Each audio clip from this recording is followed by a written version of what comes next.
கோடி ரூபாய் நிவாரண உதவி அளித்திருக்கின்றார். ஒடிசாவிலே நடந்த ரயில் விபத்தில் நாம் இங்கே நம்முடைய முதலமைச்சர் மீட்பு குழு ஒன்றை அமைத்து அங்கே இருக்கின்ற தமிழர்களை கொண்டு வர செய்து உதவி செய்திருக்கின்றார். ஏன் பெண்கள் உயர்வானவர்கள், பெண்களுக்காக போராடுகின்றோம், நாரி சக்தி என்றெல்லாம் நம்மிடையே கதையளந்து விடுகின்ற இவர்கள் மணிப்பூரிலே பெண்களுக்கு வன்கொடுமை செய்தார்களே, அந்த மணிப்பூர் பெண்களுக்கான நிவாரண முகாமிற்கு அத்தனை உதவிகளையும் நம்முடைய முதலமைச்சர் அனுப்பி வைத்தார். உறவுக்கு கை கொடுப்போம் என்கின்ற கொள்கை உடையவர் எங்களுடைய முதலமைச்சர்.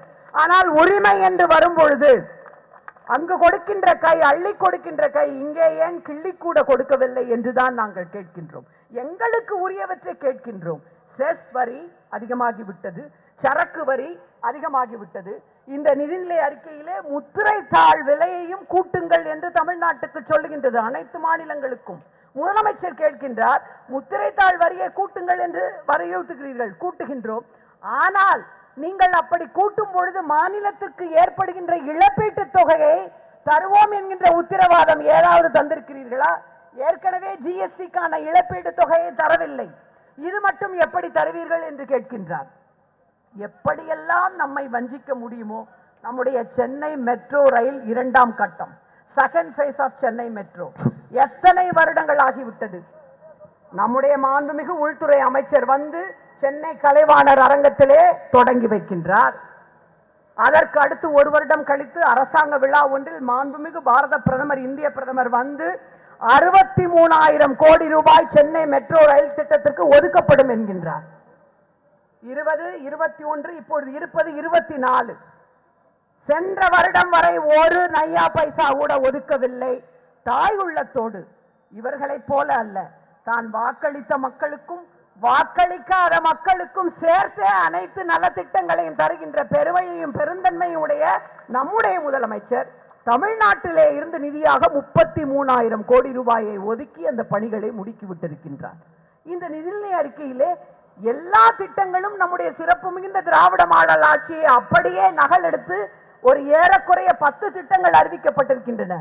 நாம் அறிவித்திருக்கின்ற தோழியர் தங்கும் விடுதி, நாம் அறிவித்திருக்கின்ற முதலமைச்சர் அறிவித்திருக்கின்ற இன்டர்ன்ஷிப் திட்டங்கள், இவற்றையெல்லாம் இரவலாக பெற்று அறிவித்திருக்கின்ற நிதியமைச்சர், தமிழ்நாட்டிலே பிறந்த நிதியமைச்சர், அதற்காவது தமிழ்நாட்டிற்கு நன்றி கடன் பட்டிருக்க வேண்டாமா இல்லையா? நம்முடைய மாநிலத்தினுடைய முதலமைச்சர் மிக குறிப்பாக ஒன்றை கேட்கின்றார்.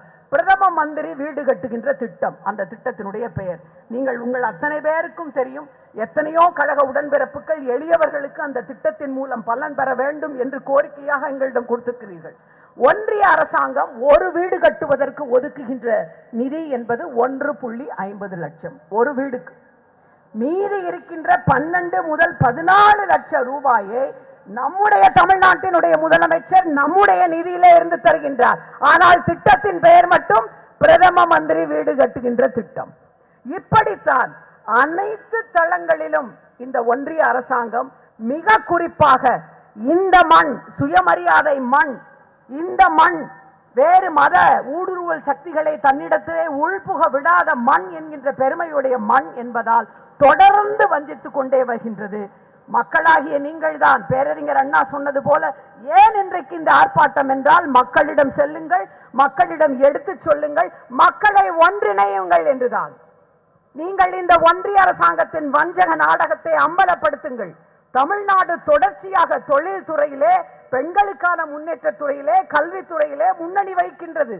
இவர்கள் பெண்கள் முன்னேற்றம் முன்னேற்றம் என்று சொல்லி நம்முடைய மன்ரேகா 100 நாள் திட்டத்திற்கான நிதியுதவியை அப்படியே நிறுத்திவிட்டார்கள்.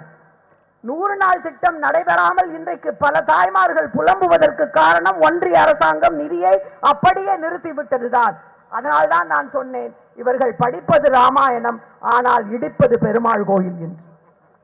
ஒன்றை மறந்துவிட வேண்டாம், தமிழர்களாகிய நமக்கு என்று தனியே தமிழன் என்றொரு இனம் உண்டு, அவர்களுக்கெல்லாம் தனித்ததொரு குணம் உண்டு. அந்த குணம் என்னவென்றால், எப்பொழுதும் நாங்கள் உறவுக்கு கை கொடுப்போம், அண்டை மாநிலங்களோடு சகோதர உணர்வோடு பழகுவோம். ஒன்றிய அரசாங்கத்திடம் உண்மையிலேயே அதற்கான அளவிற்கான மரியாதையோடு, அதற்கான அளவான உறவோடு எப்பொழுதும் பழகுவோம். ஆனால் உரிமை என்று வந்துவிட்டால் ஒருபொழுதும் ஒரு கிஞ்சித்து கூட விட்டுக் கொடுக்க மாட்டோம். அதனை போராடி